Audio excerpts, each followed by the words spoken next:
하느님께서는 세상을 너무나 사랑하신 나머지 외아들을 내주시어 그를 믿는 사람은 누구나 멸망하지 않고 영원한 생명을 얻게 하셨다. 하느님께서 아들을 세상에 보내신 것은 세상을 심판하시려는 것이 아니라 세상이 아들을 통하여 구원을 받게 하시려는 것이다. 아들을 믿는 사람은 심판을 받지 않는다. 그러나 믿지 않는 자는 이미 심판을 받았다. 하느님의 외아들의 이름을 믿지 않았기 때문이다. 그 심판은 이러하다. 빛이 이 세상에 왔지만 사람들은 빛보다 어둠을 더 사랑하였다. 그들이 하는 일이 악하였기 때문이다. 악을 저지르는 자는 누구나 빛을 미워하고 빛으로 나아가지 않는다. 자기가 한 일이 드러나지 않게 하려는 것이다. 그러나 진리를 실천하는 이는 빛으로 나아간다. 자기가 한 일이 하느님 안에서 이루어졌음을 드러내려는 것이다. 주님의 말씀입니다.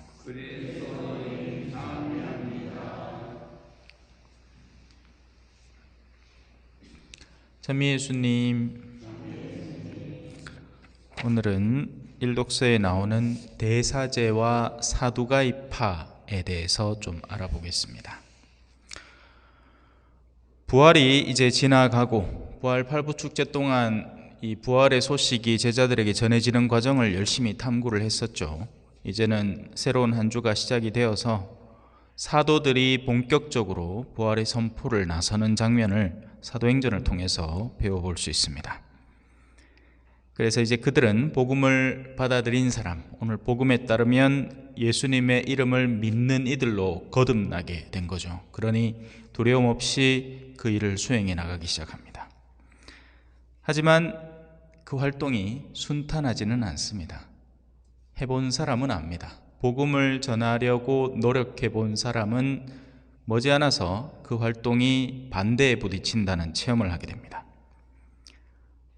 더 재밌는 건 가장 거룩해야 할 인물, 당대의 유대인들에게 있어서 가장 거룩하다고 칭송받는 인물이라고 할 수 있는 대사제가 그의 동조자들인 사두가이파와 함께 바로 이 사도들을 잡아서 감옥에 가두려고 난리를 치고 실제로 그렇게 합니다.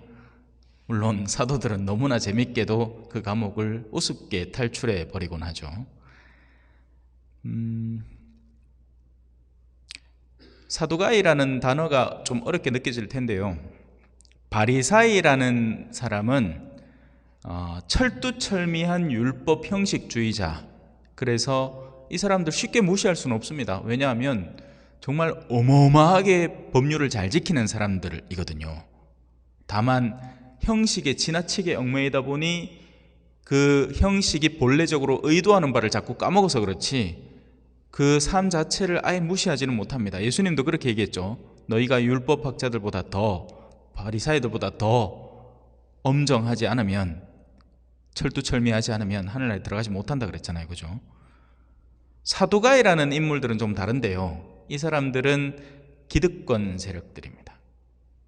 그래서 이 정치권에 있는 사람들, 유력한 사람들과의 친분을 과시하고 종교를 정치적 수단으로 삼는, 그래서 왜 잠깐 소개되는 장면 중에 그런 장면이 있죠. 사두가이 사람들은 부활을 믿지 않았다. 왜냐하면 자기들에게는 이 종교라는 힘을 이용해서 현세적 권력을 쥐고 이 돈을 벌고 하는 게 우선이기 때문에 이 명예와, 그러니까 뭐 그때번에 우리 행사할 때 잠깐 찾아왔던 정치인 같은 사람인 거죠. 가톨릭 신자랍시고 자신을 내세우지만 사실은 신자는 아니고 그냥 신자의 흉내를 내면서 정치적인 입지를 구축하려는 그런 사람들을 말하는 겁니다. 자,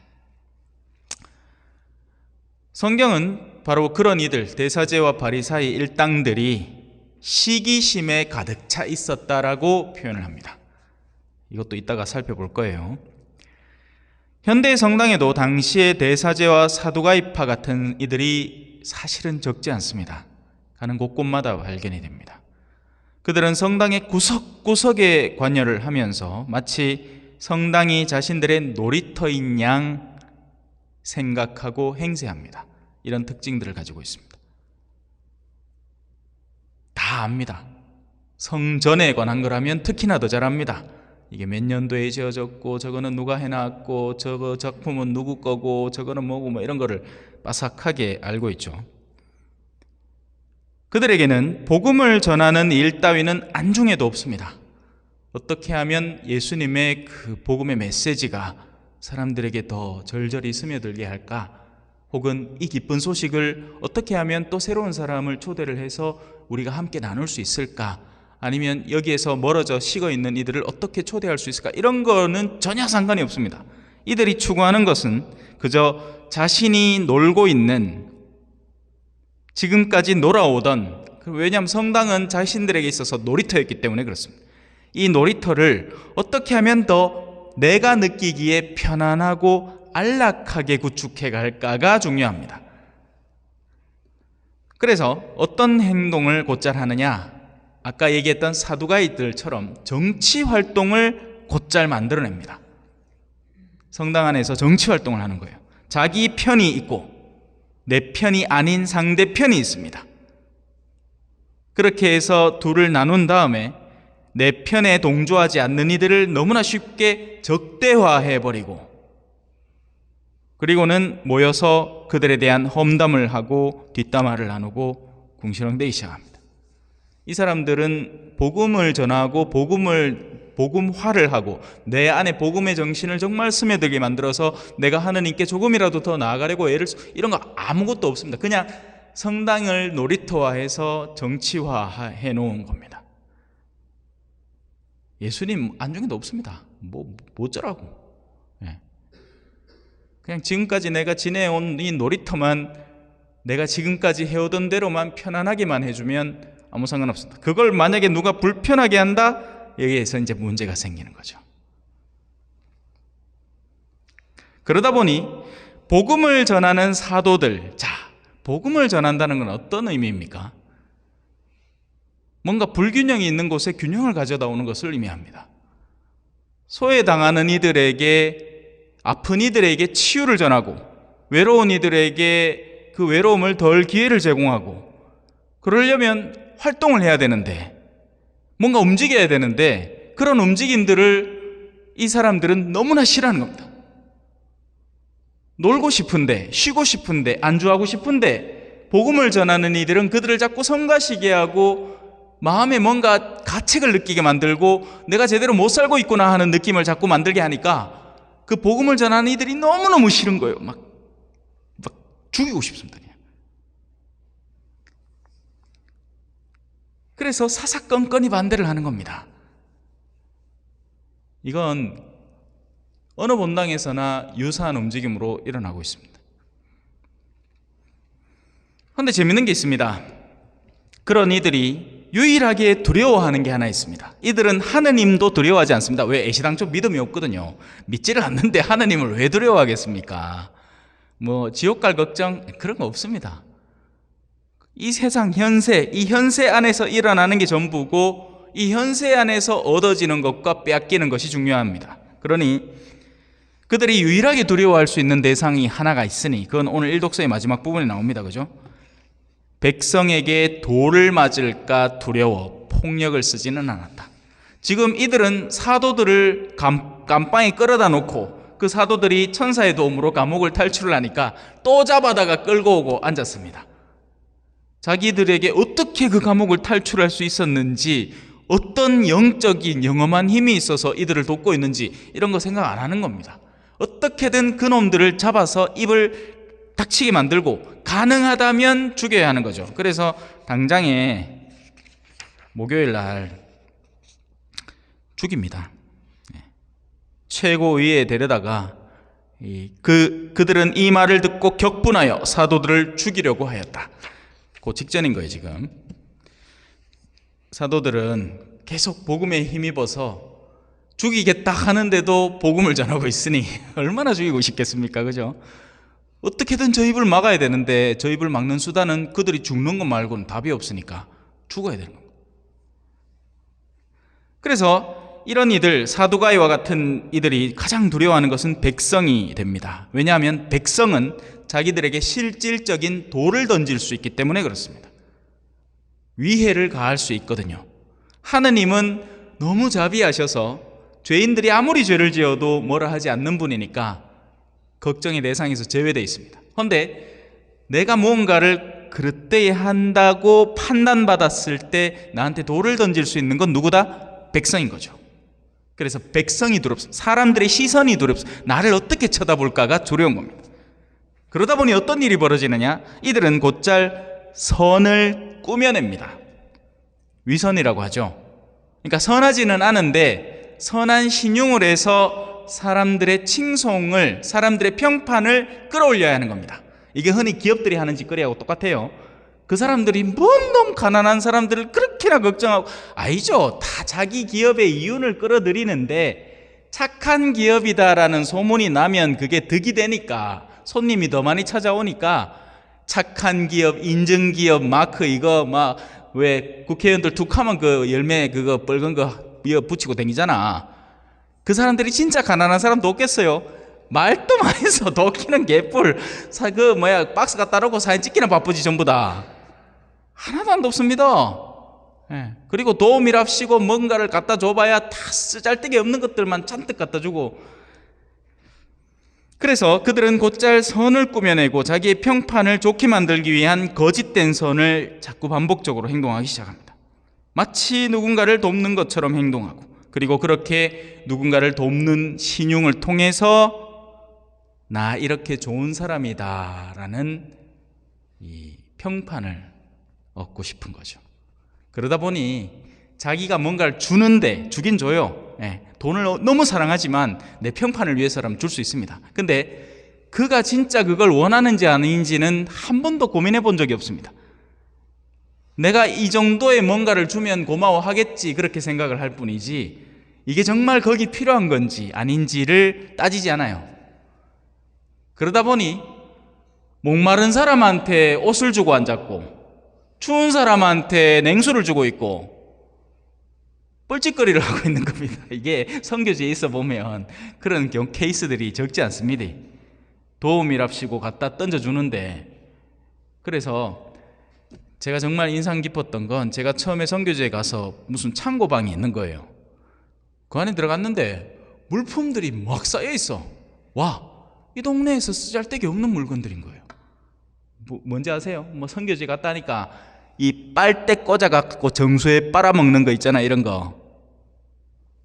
그 수도 나오는데 예? 수도 나오는데 너무 아프리카 아프리카도 사실 잘 사는데 케이프타운 이런 데는요 웬만한 대도시 못지않게 잘 삽니다. 그리고 시골 가도 웬만하면 다 지하수 파고 우물 파고 그런 우물 파는 비용이 필요하지 어디 이거 정수 짜들어 한 두세 번 빨아 당기면 못 쓰는 그거 일회용 그런 정수기를 원치 않죠. 아무도. 그러니까 우리가 생각해서 이거 하면 괜찮겠다 싶은 걸 주는 거나 아니면 내가 뭔가를 생산하는데 남는 거, 가만히 놔두면 어차피 썩을 거, 이런 것들을 갖다 주는 겁니다. 재밌죠? 그리고는 또 재밌는 유형이 있으니 그렇게 생색낼 걸 다 내면서도 자기 딴에는 그걸 몰래 하고 싶었다 이렇게 얘기를 합니다. 참으로 역겨운 행동이 아닐 수가 없죠. 표 다 나게 해놓고는 남몰래 할락했다. 근데 남들 다 알죠. 보통 연예인들이 다 그래 하죠. 그죠? 남몰래 돕고 싶었다 해놓고는 낸자본 기사도 안 있습니다. 그죠? 만약에 진짜 무언가를 도왔다면 오른손이 하는 일을 왼손이 모르게 하고 있죠. 뭘 하고 있는지 모르죠. 아무도. 그리고 진짜 돕는 사람은요 나의 필요를 따지지 않습니다. 나한테서 남는 걸 돕지 않습니다.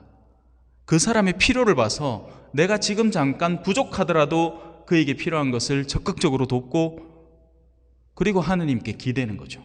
채워주시리라. 물론 이런 사람을 거의 못 봤습니다. 시기심은 악마적인 감정입니다. 제가 이건 몇 번이나 강론 때에서 가르쳐 드렸죠. 시기와 질투가 다르다. 또 반복하지는 않겠습니다. 시기는 다른 이의 선을 나쁘게 생각하는 게 시기입니다. 그래서 지독히 악마적인 감정입니다. 상대의 선의 정도에 따라서 시기의 강도도 달라질 것이 뻔하겠죠. 누군가가 작은 선을 갖고 있는데 그걸 시기하는 거하고, 누군가가 진짜 배기 선을 정말 온 힘을 다해서, 그야말로 오늘 우리 성령 기도의 날 아닙니까? 그죠? 성령의 힘을 입어서 하고 있는 거룩한 일을 시기의 감정으로 바라보는 사람의 죄악은 더욱 커져버리는 겁니다. 그냥 사촌이 땅을 사서 배가 아픈 거, 그런 시기하고, 그죠? 그거는 뭐 누구도 아이고 막 부럽겠다 뭐 이렇게 생각할 수 있는데, 거기에서 약간 마음이 비틀리면 아이고 막 저 땅 산 놈 저거 배 아파 죽어보라 뭐 요래 못된 마음을 먹을 수 있는데, 그런 수준의 낮은 시기보다 정말 하느님에게서 오는 거룩한 힘으로 하는 일을 자는 뭐저 한다고 저러고 하면 자기의 악도 덩달아서 공중 뛰게 되는 겁니다. 누구를 시기하는지에 대해서 대상 판별을 올바로 해야 된다고요. 왜? 까딱하다가는 그 시기 뒤편에 서 있는 분까지 증오할 수 있게 되니까요. 하느님을 적수로 삼을 수 있단 말입니다. 그래서 가야파도 저 사람들이 하는 걸 그냥 둬라, 그게 사람에게서 온 일이면 멈출 것이고 하느님에게서 온 일이면 우리가 하느님을 적대자로 삼을 수 있다. 그러니 조심하자, 이렇게 얘기하죠. 사도들은 예수님의 제자들이었습니다. 지금 우리야, 그렇죠. 우리는 사도들이 누군지 알죠. 사도들이 어떻게 죽었는지도 알죠. 그러니까 사도들이 있는 곳을 성지로 꾸미고 그들의 순교지를 성지로 만들어서 기리려고 하죠.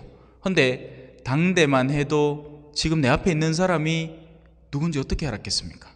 다만 그가 맺는 열매로 그를 식별할 수 있을 따름이죠. 사도들은 예수님의 제자로서 신앙에 충실한 이들이었고, 선을 추구하는 이들로서 그에 대척하는 이들의 악은 더 강한 셈입니다. 복음은 이를 이렇게 설명하고 있습니다. 오늘 복음의 한 파트입니다. 빛이 이 세상에 왔지만 사람들은 빛보다 어둠을 더 사랑하였다. 마치 그런 거지. 예수님이 더러운 영에 걸린 한 사람을 구해줬습니다. 다만 그 결과가 어떻게 됐죠? 돼지 2,000마리의 희생이었죠. 그러자 마을 주민들이 와서 뭐라고 합니까? 예수님, 우리 마을을 좀 떠나주십시오. 당신이 있으니까 일이 안 됩니다. 제발 우리 마을을 좀 떠나주십시오. 우리 본당에는 정치인들하고 좀 잘 알고, 그래갖고 그 동네에서 하는 거 이런 사업 같은 것도 좀 성당에 끌어당기고, 그래가 주변 정리, 환경 정리도 좀 하고, 부동산도 좀 이렇게 넓히고, 이런 거를 수월하게 하는 신부님이 필요하지. 신부님 맨키로 맹탕 막 하나님 이야기나 징청하고 뭐 복음이나 하고 막 강론이나 질질질질 끌고 하고 그런 사람 필요 없으니까 치박 가주 있어. 우리 지금 할 일 많습니다.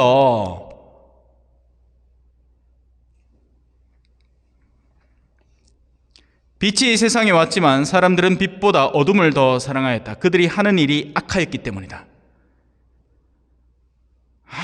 저 신부님은 뭐 맨날 술 먹지 마라 하고 뭐 하면 뭐 안 좋다 하고 남편 사랑하라 하고 아내 사랑하라 하고 손주한테 돈 주지 말라 하고 악을 저지르는 자는 누구나 빛을 미워하고 빛으로 나아가지 않는다. 자기가 한 일이 드러나지 않게 하려는 것이다. 그래서 그 믿는 이들의 활동은 예나 지금이나 다를 바가 하나도 없습니다. 다만 껍데기가 달라졌을 뿐이죠. 옛날에는 휴대폰이 없었으니까, 지금은 휴대폰이 있으니까 그런 것들이 달라졌을 뿐 믿음의 방향이 틀린 적이 없고 하느님에게서 오는 성령의 힘이 틀린 적이 없습니다. 그건 자신이 믿는 것을 드러내면서 살아가면 되는 겁니다. 빛은 보여주면 되니까요. 이게 빛이다 라고 보여주면 됩니다. 하지만 그것이 사도행전의 대사제와 사도가이파와 같은 사람들에게는 아주 꼴사나운 일이 되는 겁니다. 꼴 보기가 싫어요. 지 뭐 잘났다고 나대노? 물에 피도 안 마른 기, 아직 50도 안 된 기. 그러나 종교적인 영역에서 복음을 전하는 이들과 그들을 미워하는 이들은 언제나 어떤 영역에서든 한데 뒤섞여 있습니다. 그럴 수밖에 없겠죠. 우리가 뭐 어디 순수한 사람만 모아갖고 뭐 우주선 타고 하늘나라 갈 거예요? 아니잖아. 우리는 복음을 전하도록 사명지어진 사람들이고, 그래서 길 가는 사람 누구나 하늘나라의 초대장을 전달해야 되는 입장입니다. 그러다 보면 예복을 입은 사람도 오지만 예복을 입지 않은 사람도 온단 말이에요. 지금 우리 현관에 들어오면서 붙여놓은 9명의 사람들, 뭐 그 사람들이 다 완벽하게 순수해서 초대해 놓은 게 아닙니다. 그렇게 잘 가다가 옆길로 셀 수도 있고 쓰러질 수도 있고 무슨 이상한 소문이 들릴 수도 있고, 그럼에도 불구하고 끌어안아주고 해야 돼요. 그래야 그게 바람직한 공동체죠. 아이, 못 보던 것들 와갖고 또 설치고 앉았네 이래 하지 말고, 그들이 잘 뿌리 내리고 정착할 수 있도록 돕는 것만 해도 복음을 전하는 일이라고요. 그래서 바로 그런 이들, 대사제와 사도가이파와 같은 사람들은 예수님께서 유다에게 하신 말처럼 차라리 태어나지 않았더라면 그들에게 더 나았을지도 모릅니다. 잠시 묵상하시겠습니다.